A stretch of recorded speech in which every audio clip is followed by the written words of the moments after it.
Чихание – самая быстрая физиологическая реакция человеческого тела. Возможно, этой силы достаточно, чтобы заставить глазные яблоки вылететь из глазниц. Ты когда-нибудь чихал специально? Нет, от этого усы всегда в соплях. Несмотря на свои сомнения, Джейми первый занимает место для опыта. Чтобы вызвать чихание, Адам применяет хорошо известную тактику. И они пробуют тактику из мультфильмов. Немного перца к носу. Возможно, это приведет к выпадению глаз. Будь здоров. Но, к сожалению, появилась проблема.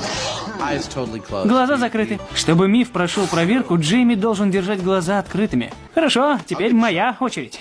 Начинаем. Я собираюсь закрепить веки. Так, но сможет ли он чихнуть так, чтобы не навредить себе? Я думаю, мне удалось их зафиксировать. Камера подтвердила, что глаза Адама были открыты во время обоих чихов.